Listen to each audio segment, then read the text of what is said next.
The essential purpose of the 7 Habits of Highly Effective People is to learn how to lead your life in a truly effective way. To describe what the 7 Habits material is, let me share with you what it is not. It is not a quick fix program. It is not a program of the month. It is a process of personal and interpersonal growth and development that will require not only your continuing best efforts, but also your patience. As we all know, real growth and development cannot take place overnight. You must pay the price over an extended period of time to reap the benefits of these habits. Implementing the 7 habits will be an upward personal climb, like a journey up a steep mountain. It won't be easy. It will be a challenge. As you ascend the mountain, so to speak, with this 7 habits material, you'll become acutely aware of the loose gravel, the loose rocks in your life. You may slip occasionally, maybe even fall back a time or two. You will feel the gravity pull of old habits working against you.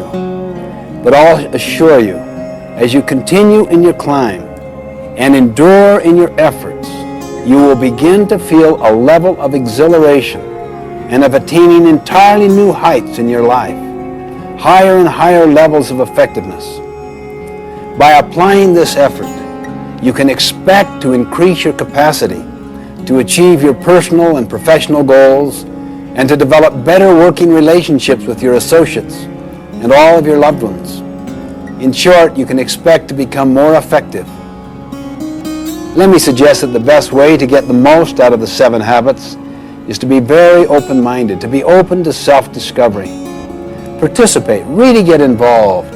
Look for ways to apply and to implement these habits in your life. You see, our habits form our character. You may have heard the quote, "Sow a thought, reap an action. Sow an action, reap a habit. Sow a habit, reap a character. Sow a character, reap a destiny." For our purposes, we will define a habit as the intersection of knowledge, skill, and desire. You see, knowledge is the theoretical component. That is the what to do and the why to do it. Skill is the practical side of how to do it. And desire is the motivation side, the want to do it. In order to make something a habit in our lives, we literally must have all 3 components. Habits are powerful factors in our lives. They constantly express our character. They determine the level of our effectiveness or our ineffectiveness. In the words of an English poet, we first make our habits, then our habits make us. The 7 habits are simply common sense organized. But remember, what is common sense is not always common practice.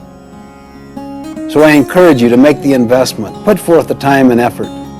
Focus on the kinds of changes you can make consistently and over time to develop these habits. I wanted to study the success idea in America and how it evolved. So I got into the popular success literature going back for 200 years. This included many books, magazine articles, annotated bibliographies, summaries, reviews. I literally tapped into thousands and thousands of sources, either directly or indirectly. As I worked, I started to sense a pattern. As soon as I sensed this pattern, I looked for evidence of it, and the evidence was everywhere. The basic finding was this. For the first 150 years, almost the entire focus of the literature was on character, on principles, on what we might call the character ethic. Attributes such as integrity, fidelity, courage, compassion, contribution, responsibility, justice. These findings became the basis for writing the 7 Habits of Highly Effective People. And then, because of many societal forces, the emphasis gradually shifted in the early 1900s, particularly in the 20s and the 30s, away from the character ethic to what we might call the personality ethic, which focused more on techniques than on principles. You are probably familiar with many books that illustrate the literature of the personality ethic. They basically deal with how to take care of yourself, how to look good, how to dress in particular ways, how to create the right image. In other words, the personality ethic focuses on how to appear to be rather than on how to actually be. Many of these techniques have real merit. However, if they don't have their roots in the character ethic, if they don't have their roots in principles, they won't have the power to create enduring effectiveness.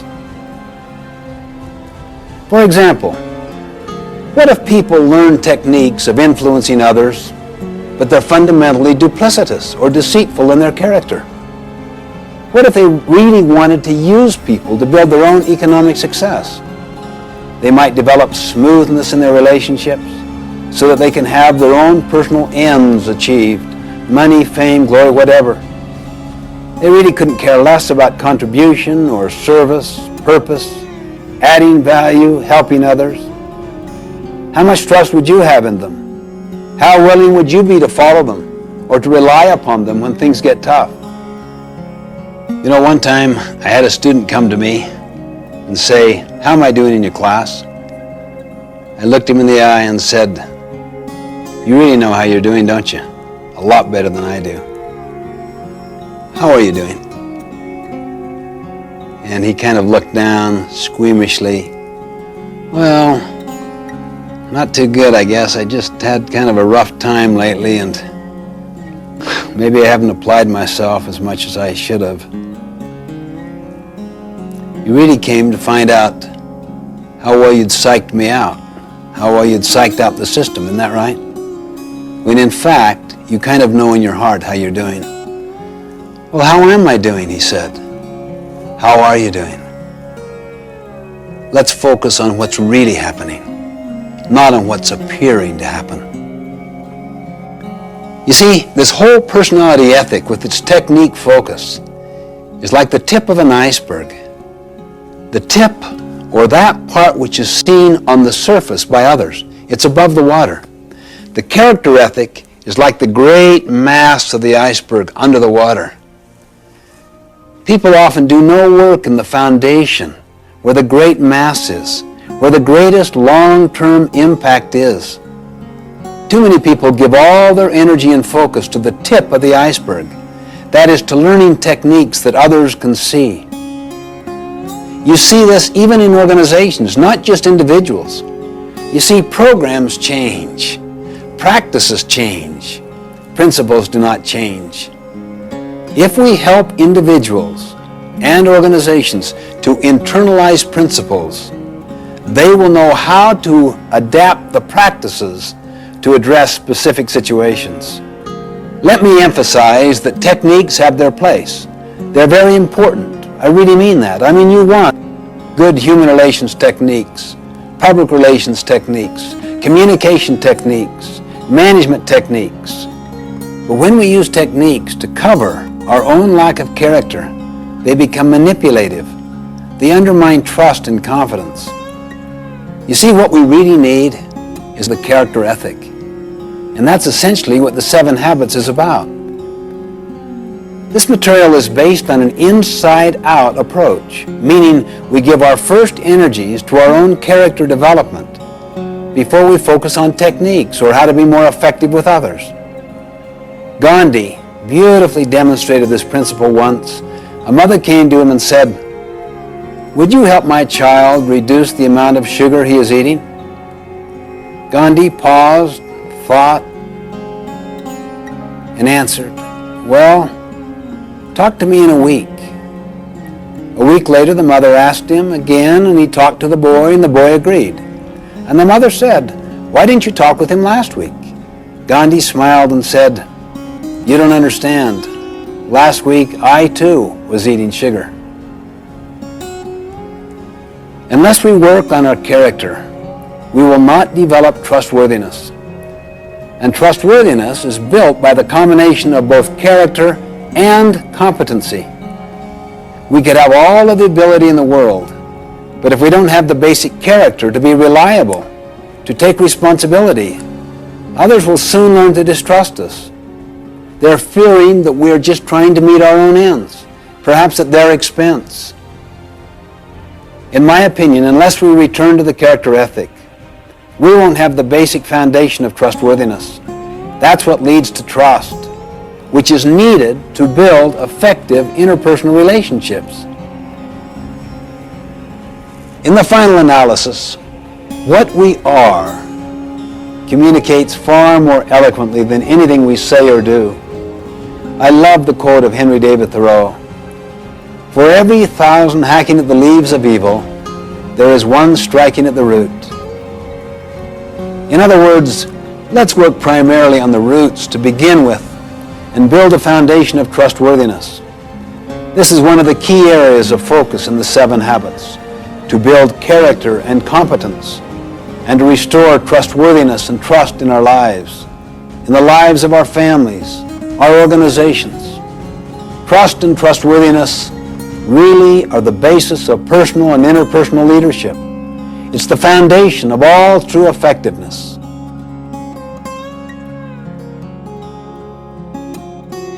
I would like to stand back and look at the basic structure, the basic framework of the 7 habits as a whole. You see, they're organized in a particular way for a reason. They're all interrelated. In fact, the relationships and the sequence among the habits are the key to their overall power. To help us visualize the sequential and progressive nature of the 7 habits, I'd like to use a simple diagram I call the maturity continuum.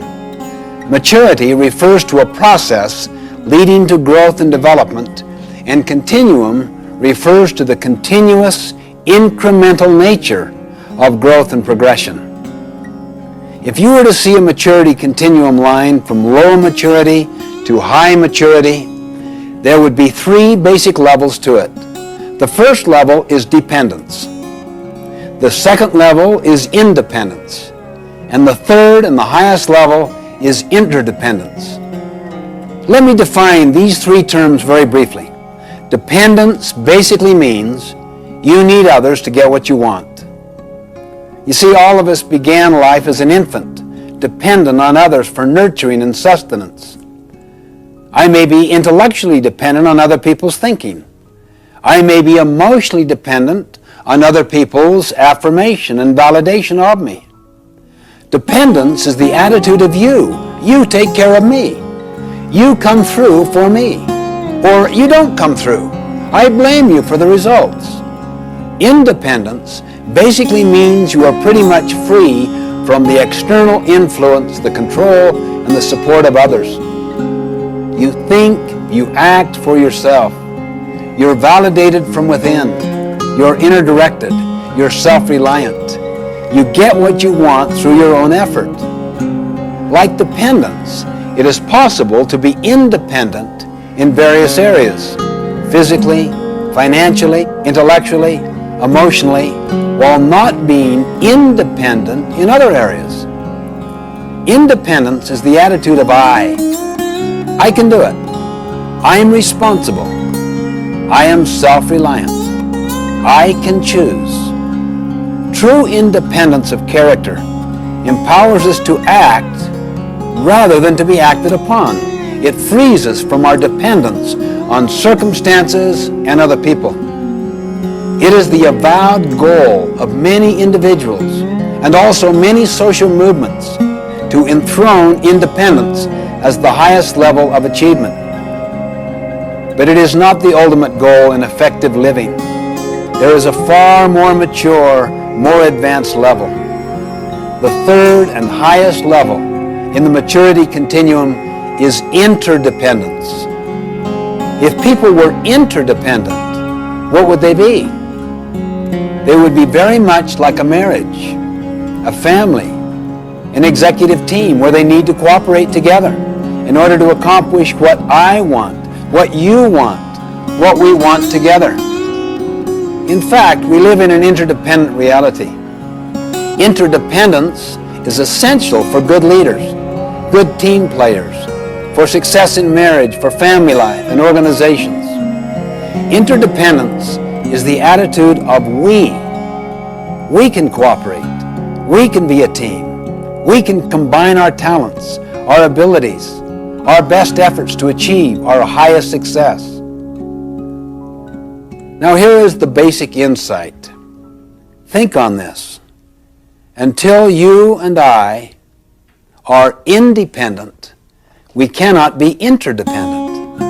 Let me say that again. Until you and I are independent, we cannot be interdependent. In other words, we can't do calculus before we understand algebra. We can't run before we learn to walk. We neither can learn to work cooperatively with other people if we don't have internal self-mastery. That's why the first three habits, be proactive, begin with the end in mind, and put first things first, deal with self-mastery, self-control, self-dominion. They form the deepest part of our character. They constitute what I call the private victory, the victory over self. You see, private victories must precede public victories. To lead others effectively, we first must be able to lead ourselves effectively. For example, when I make a commitment to get up early and exercise, and I literally carry it out, I feel better. I feel better about myself. I have greater emotional strength. I have better physical energy. You see what that means? A private victory. As a result, I do better in all my relationships with others. That's the public victory. However, have you ever noticed the tendency to be irritable with others after failing to keep a commitment to yourself? I know, speaking for myself, I can usually trace my weaknesses, my failures in dealing with others to some flaw, some failure to win my own private victory. These first three habits lead us from dependence to independence. Then once people have control over themselves and have a measure of independence, they're ready to deal with the next three habits. Think win-win. Seek first to understand, then to be understood, and synergize, all of which helps us in our relationships with others, enabling us to be successful with people. Habits 4, 5, and 6 develop what I call the public victory, effectiveness with others. It's based on teamwork, on cooperation, and communication. Habits 4, 5, and 6 utilize our personality. They're more skill-based, and they lead us from independence to interdependence. That is the attitude of we, where we cooperate to accomplish desired results. Then habit 7, sharpen the saw, is the habit of renewal, of regular, balanced renewal in all of the dimensions of our life. It surrounds and encompasses all of the other habits. It is the habit of continuous improvement that creates an upward spiral of growth and development. Now, interdependence is a choice that only independent people can make. For instance, let's say you're my supervisor and I'm very dependent upon your opinion of me. I'm also dependent financially and intellectually upon you. But let's say you have some blind spots in your performance and you really need feedback. I'm aware of your blind spots. I also have enough skill to give you feedback. But would I do it? I wouldn't. I'm too dependent upon you. I'm too angry at you. I'm mad because those blind spots hurt me. I have what's often called a love-hate relationship. You see, the person you're dependent upon also controls you. If you don't get what you want, it makes you mad. So I wouldn't possibly give you honest feedback. I don't want to rupture my relationship with you. So what do? I talk to others, and then they share their experiences, and they validate me, and we badmouth you. We're simply not interdependent. If I were truly interdependent, that means if I'm first of all independent, I could go to you and I could say, could we have a visit? I would like to share some of my concerns. But if you were dependent yourself and used to borrowing strength from your position power, you might try to intimidate me. You might say, well, what is it, Stephen? Let's get to it right now. What are your concerns? On the other hand, if I'm emotionally and intellectually independent from you, I could be courageous and kind at the same time. I'm patient. I don't give up, but I don't give in. I could say, we need a little more time where we're not going to be interrupted. Let's do it at our mutual convenience. You would sense that you're dealing with a person of integrity, of power, of strength, of courage. You would also know from my professional development opportunities and the way I have exercised them, I've got about 10 other jobs I could go to at any time. You probably also know I'm the only one in your crew that isn't bad-mouthing you. I have no need to badmouth. I have no energy around your weaknesses. I don't want to do something to hurt you. I want to do something to help you, to overcome your weaknesses, or perhaps help you compensate for the deficiency in some way. So I'm most positive person on your entire team. I'm almost indispensable to you. Now the first 3 habits develop that kind of strength, courage, and capacity. The next 3 habits help me know how to work effectively with you so that my strength does not intimidate you. I can empathize with you. I can read the needs of the situation and figure out the best way to make the presentation so that the two of us can cooperate together and solve the problem. You would see me as the best source of problem solving on your entire team. Interdependence is where real freedom is.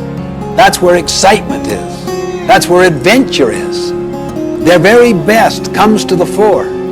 That's the maturity continuum, the adventure of building powerful, interdependent relationships, interdependent teams.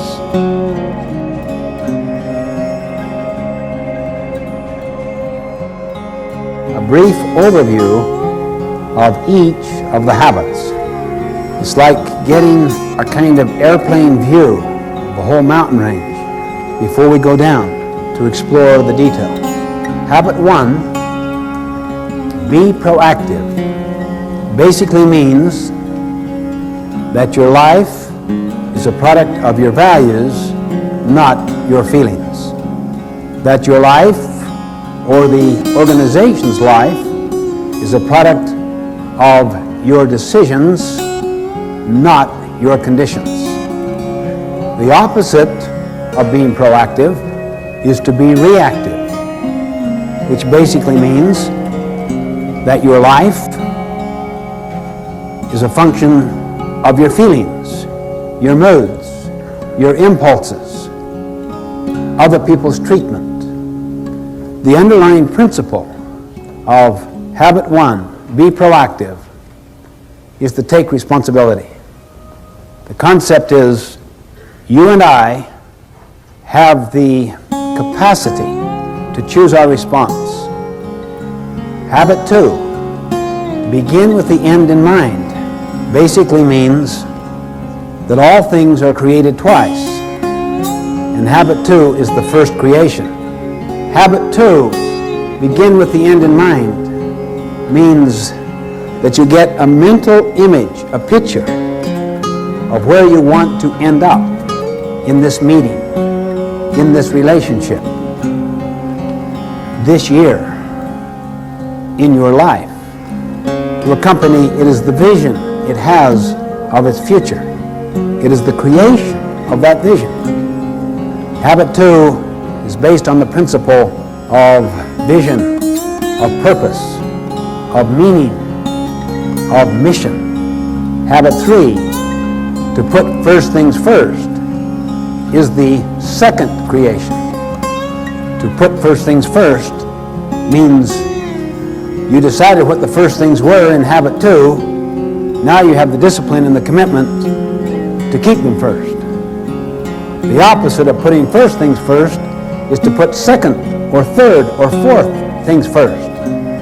That's why many people really deeply value their family relationships, their health, their personal integrity. But they get caught up in the powerful social value systems, timetables and agendas of their culture. Never question it, so that the first creation has already been done for them, done to them in the form of programs, scripts that they never question. Then they get on this ladder of success, and they arrive at the top rung, only then to realize the ladder is leaning against the wrong wall. They come to realize that no one on their deathbed ever wished they'd spent more time at the office. As Goethe put it, things which matter most must never be at the mercy of things which matter least. Habit 4, think win-win, is the habit of mutual benefit.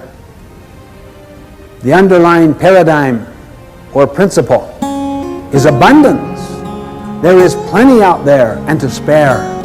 So you don't have to be threatened by the strengths of other people. You can nurture competency around you higher than your own. It doesn't threaten you. You can share knowledge. You can share recognition, gain, profit. The opposite is scarcity, not abundance.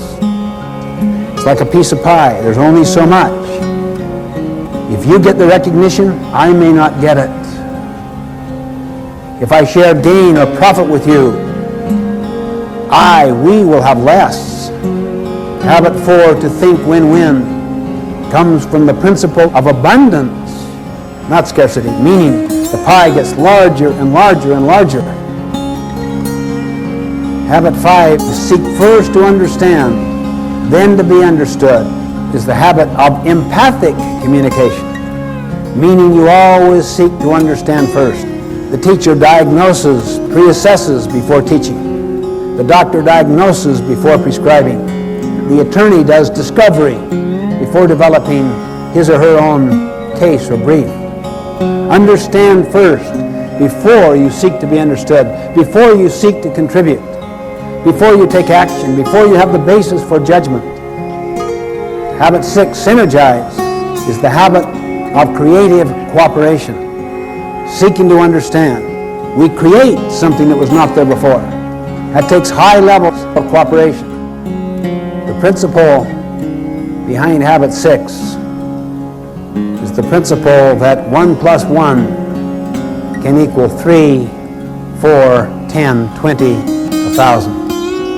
It's the principle of putting two boards together that are stronger in total than adding the sum of the boards separate.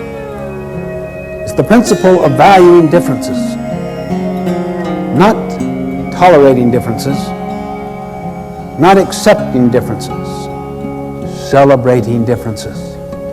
Habit 7 is called sharpen the saw. It is the principle of renewal, the principle of continuous learning, continuous improvement, getting better constantly. It's based on the principle that we have the capability of charging our own battery. The opposite of habit 7, sharpen the saw, is to just let the blade get dull, to let the mind atrophy, to let the body lose its tone and its vitality through junk food and no exercise and trying to live a life of hedonism, pleasure-seeking, rather than one of contribution and service. It renews each of the other 6 habits.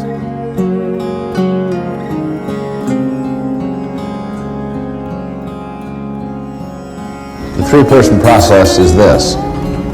The best way to learn something is to teach it. How many have learned that? How many have learned that when you really teach is when you really learn? In 5 minutes, you will be teaching what I'm teaching you in the next 5 minutes. See yourself now as a teacher.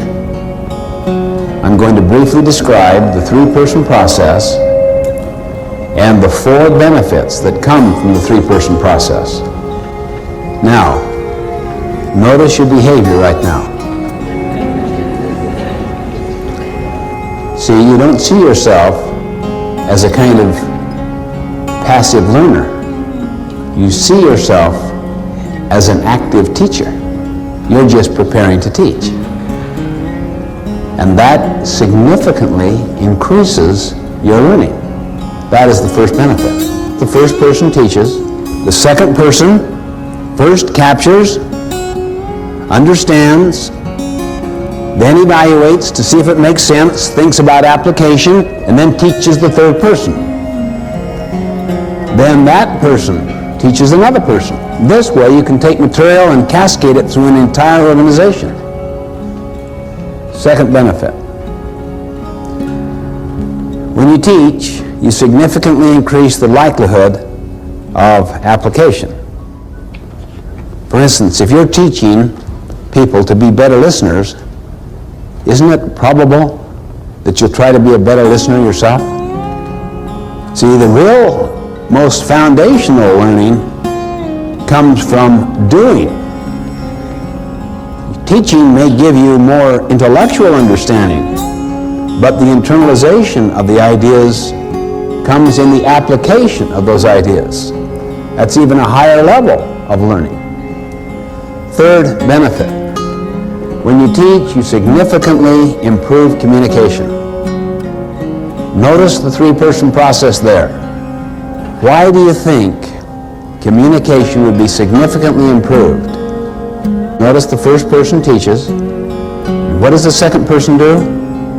First captures or understands before evaluating. What is the number one obstacle in the field of communication? People do not listen. They do not capture accurately. They evaluate while they're listening. But if people are trained to capture accurately, completely, before they judge, you can listen for purpose, main points, how each point is proven or validated, how each point is illustrated or applied, and value. The fourth benefit. When these things happen I'm talking about, it is very bonding to the relationship. The relationship gets steeper and stronger. Why? There's so much authenticity. There's so much sincerity. There is so much empathy and creativity being manifested in the communication processes. When you do this with your children, you will learn better. The next time you send somebody to a convention, to some training activity, to some association meeting, before they go, what do you say to them? When you return, you will have the privilege of distilling the essence of what you learned to the assembled staff for half an hour. You'll find they'll attend the meeting sober. They'll take notes. From the moment you give that assignment, they will be in sweat city. Seriously, they'll go to work. All 8 cylinders will go to work.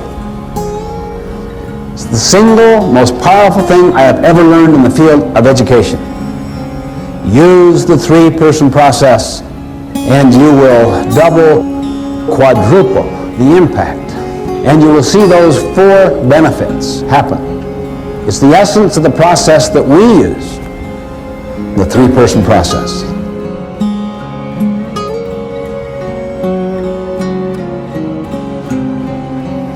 We have to realize that it is all based upon principles, upon natural laws. That is why we are presenting this foundational material first. We need to understand the concept of a principle and the concept of a paradigm, and also how to define effectiveness. Then we'll look at the 7 habits. I suggest that principles are not only natural laws, objective, factual, external to ourself. I suggest they are also self-evident. How would we know that? We have found that if you can get enough people interacting freely and synergistically who are informed, all the value systems are the same. We find that regardless of one's background, religion, culture, nationality, race, gender, regardless of the level in the organization, regardless of the industry or the profession, the same underlying values are universal. They represent what we could call principles. There is consensus that surrounds them, such as integrity, service, contribution, the growth and development of people, kindness, how you treat people, dignity, fairness. These are universals. Every one of the habits represents a principle, a fundamental natural law that is self-evident. Now, let me just give an illustration of the difference between a social value and principles. It was a dark and stormy night. Captain, Captain, Captain, wake up. What is it? Sorry to awaken you, sir, but we have a serious problem. And we've tried to solve it and can't. What's the problem? There's a ship in our sea lane about 20 miles away that refuses to move. What do you mean they refuse? Just tell them to move. We have, sir. That's the problem. They won't respond. I'll tell them. The signal goes out.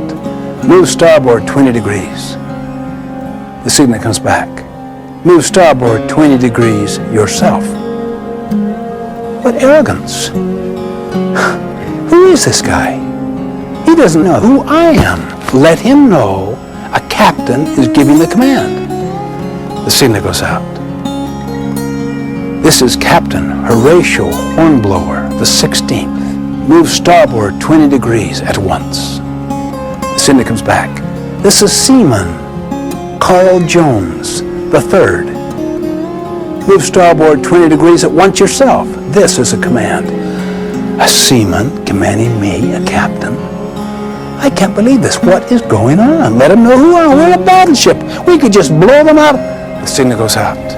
This is the mighty Missouri, flagship of the 7th Fleet. Signal returns.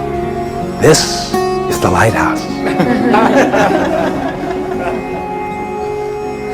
You see, lighthouses are like principles.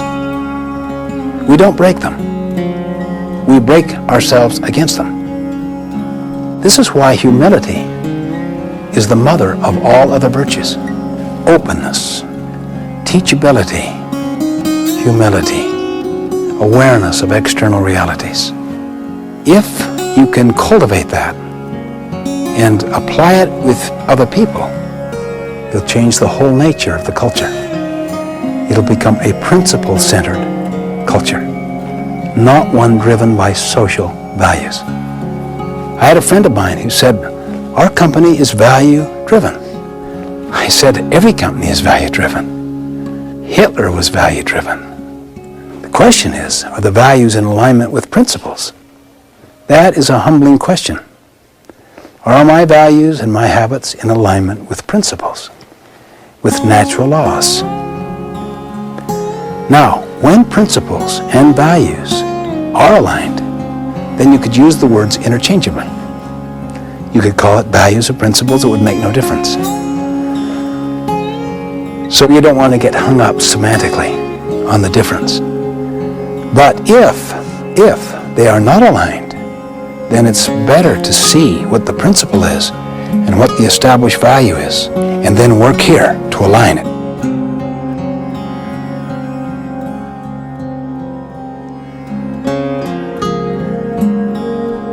The law of gravity. Gradually, the whole world has come to accept that. The apple falling out of the tree and hitting the scientist's head. Simple observation. The law of gravity governs. What if you had a legislature trying to repeal the law of gravity? A principle is the actual reality, like the law of gravity, the way things are. How many here, when you were in school, did a lot of cramming? Be honest now. How many got really good at it? How many here have ever worked on a farm? Ever cram on the farm? I don't mean just work hard at the end to bring in the harvest. I mean forget to plant in the spring, flake off all summer, and then really work hard in the end to bring in the harvest. Well, it's patently foolish. We know that. Why? Because a farm is a natural system and is governed by what? Principles or social values? Principles. What about the development of our mind? What would you say? Social values or principles? The development of the mind, not the getting of a degree. You can't fake it. The development of the mind is based on principles, the law of the harvest, not on social values, however popular. What about the body? What would you say? Social values or principles? Our health, physical, mental, spiritual, emotional, is governed by the law of the harvest, by principles, not by social values.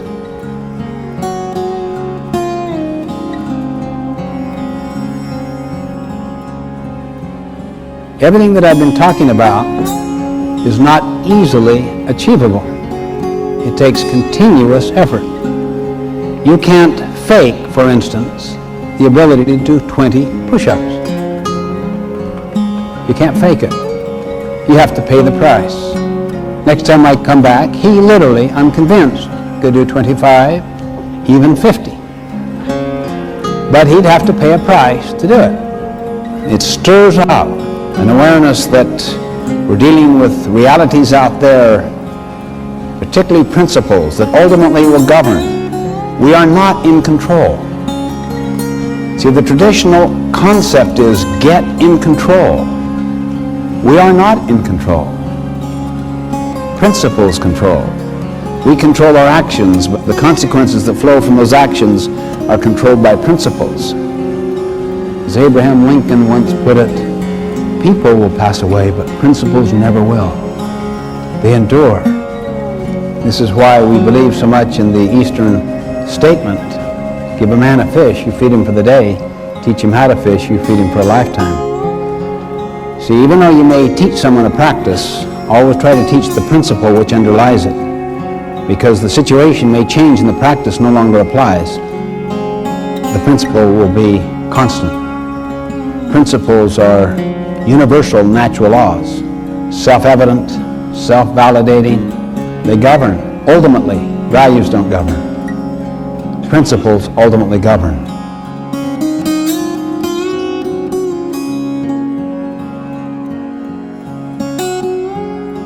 The Greek root paradigma. It basically means a pattern, a model, a representation, something that stands for something else. It comes from the mental image you have in your mind of the way things are out there. And the images we carry in our heads of the way things are, of reality, come basically from our own backgrounds, our own experiences. All of us think we see the world as it is. In fact, we see the world as we are. We project onto the outside world, our environment, the people we associate with, including how we see ourselves. We project out of our own conditioning experiences, our background, a certain representation, a certain model, a certain set of expectations, a certain assumption on that reality out there. And we think that's the way it is. I might describe myself or you or a situation as if I am describing it as it is.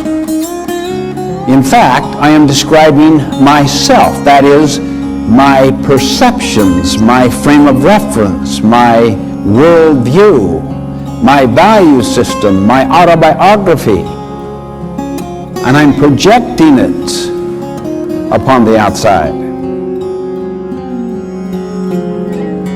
You see, a paradigm is the map you have in your mind. Once you have an accurate map, then your behavior, and your attitude matter. See, what we call maps are usually assumptions of the way things are. Assumptions of the way things are represent just, that's what the reality is. You don't question that. I remember I was giving a speech a little while back, and there was someone on the front row just constantly talking to another person. And my mother was 2 rows behind, and she was so upset that here her precious son was being so ignored, so blatantly, so openly, constantly, and would not end. From the very moment I began to the end of my speech, just constant talking. And it just totally discombobulated her own listening, and she felt like taking her purse and reaching 2 rows ahead. Anyway, she went up afterwards to the person that was running the conference, and did you see that? Did you see what was happening? Can you believe that right there on the front row? Yeah, I know. She's Korean. That's her translator.